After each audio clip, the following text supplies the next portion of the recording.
Sa mapagpalang araw po sa ating lahat, ang welcome po to 365 Daily Devotion. At ngayon po, ang topic po natin is, handa ka na bang humarap kay Kristo?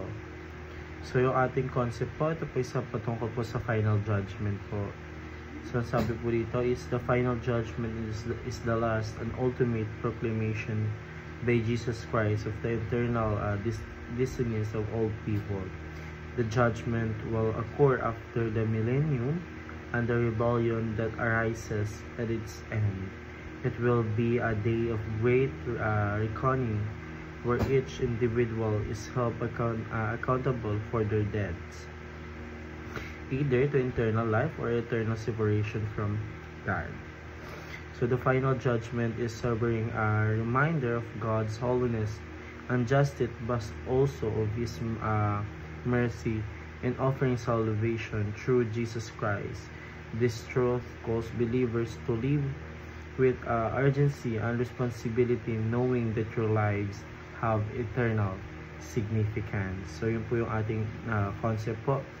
And now tayo po dumako po sa ating Bible verse na matatagpuan po sa 2 Corinthians chapter 5 verse 10 po. Ito po sabi po sa English, "For we must all appear before the judgment seat of Christ, so that each of us may receive what is due us for the things done while in the body, whether good or bad." Ito lang po sabi sa Tagalog, sapagkat tayong lahat ay kailangang humarap sa hukuman ni Kristo upang bawat isa ay tumanggap ng kabayaran sa mga bagay na ginawa niya sa pamamagitan ng katawan, maging mabuti o masama. So yun po yung ating Bible verse po para sa araw na ito. And now tayo po dumako po sa ating katulad po. So all people will appear po before the judgment seat of Christ po. So ito po ay nangangahulugan ng bawat isa po sa atin is mayaman man or mahirap, mabuti man or masama, is meron po tayong haharap po tayo sa ating Panginoon Diyos upang sagutin po yung sagutin po or sumagot po sa lahat po ng ating ginawa po dito sa luma. Kasi kapag tayo po inawala po dito po sa mundang ibabaw po is yung judgment po natin is darating at darating po kung saan po parang i-judge po tayo ng ating Panginoon Diyos kung ano po lahat po ng ginawa po natin dito po sa mundo po ng lupa. So paano katuturan naman po, all people will give an account of everything they have done on earth po. So yung ating mga salita po or gawa or at mga naiisip po ay lahat ay may kaakibat po ng pananagutan sa harapan ng Diyos, walang maitatago o maiiwasan. So lahat po ng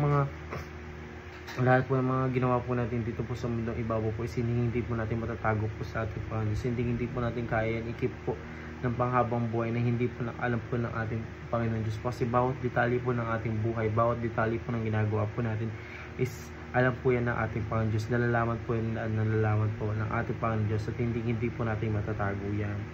So para sa uling katuruan naman po, all people must choose whether to live for God for themselves po. So ito po naman po is meron po tayong kalayaan sa napumili kung sino ang susundin natin sa ating buhay. Ang pagpili nito ay may malaking epekto sa ating walang hanggang kapalaran. Kasi po yung pagpili po natin is yung po talaga is nagkakaroon po minsan po talaga ng epekto po kung paano po tayo dito bumuhay sa mundang ibabaw. Kaya po meron po tayo pinatawag po ng free will po. So yung free will na po is yung po yung pinaka malaking gift po ng ating Panginoon Diyos. So tayo na lamang po mamimili kung paano po natin gagamitin po yung free will po na binigay po sa atin ng ating Panginoon Diyos.